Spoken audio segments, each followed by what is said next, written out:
শিক্ষক পদে ভাগ্য খুলতে পারে 2513 চাকরি প্রার্থীর। পর্ষদকে বড় নির্দেশ সুপ্রিম কোর্টে। তো আপনারা এই ভিডিও স্কিপ না করে সম্পূর্ণ দেখবেন। তো দেখুন এখানে কি বলা হয়েছে। 2513 চাকরি প্রার্থীর তথ্য সুপ্রিম কোর্টে জমা দেওয়ার জন্য প্রাথমিক শিক্ষা পর্ষদকে নির্দেশ দেওয়া হলো। এই প্রার্থীদের ভাগ্য সুপ্রিম কোর্টে ঝুলে রইল।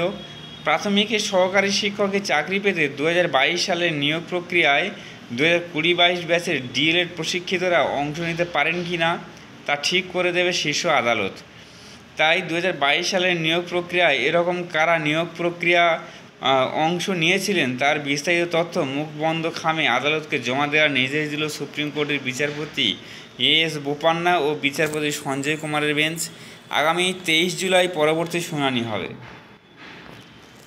পশ্চিমবঙ্গে প্রাথমিক বিদ্যালয়ের সহকারী শিক্ষকের পদে চাকরির জন্য 2022 সালে 11,758 পদে নিয়োগের বিজ্ঞপ্তি জারি হয়। ইন্টারভিউ নিয়ে এর মধ্যে নিয়োগ করা হয় 9,533 জনকে। বাকি থাকে 2,513টি শূন্যপদ। বাকি থাকা শূন্যপদের জন্য প্রার্থীদের একটি তালিকা তৈরি করে প্রাথমিক শিক্ষা পর্ষদ ইন্টারভিউ নিয়েছে বলে বুধবার সুপ্রিম কোর্টে জানান আবেদনকারীদের আইনজীবী PS পাটওয়ালিয়া। প্রাথমিক শিক্ষা পর্ষদের পক্ষে সওয়াল করেন কুণাল চট্টোপাধ্যায়। তিনি বলেন, এদের অনেকেরই নিয়োগের সময়কালে ডিএলএড কোর্স সম্পন্ন হওয়ার শংসাপত্র ছিল না, তাই নিয়োগ আটকে রাখা হয়। আমরা কারো চাকরি রোখার পক্ষে নই, তবে জটিলতা কাটাতে চাই।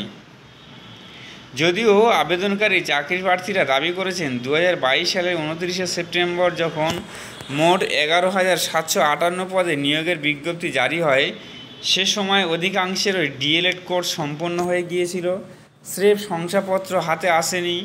কলকাতা হাইকোর্ট তাঁদের চাকরিতে নিয়োগের নির্দেশও দিয়েছিল। উভয় পক্ষের বক্তব্য শুনে বিচারপতি বোপান্না ও বিচারপতি সঞ্জয় কুমারের বেঞ্চ জানিয়ে দেয়, মুখ বন্ধ খামে এই 2,513 জনের নাম, রেজাল্ট সহ যাবতীয় তথ্য জমা দিক পর্ষদ। পরবর্তী শুনানিতে সব কিছু স্থির হবে, সেখানেই ঠিক হবে প্রায় 2,500 চাকরি প্রার্থীর ভবিষ্যৎ।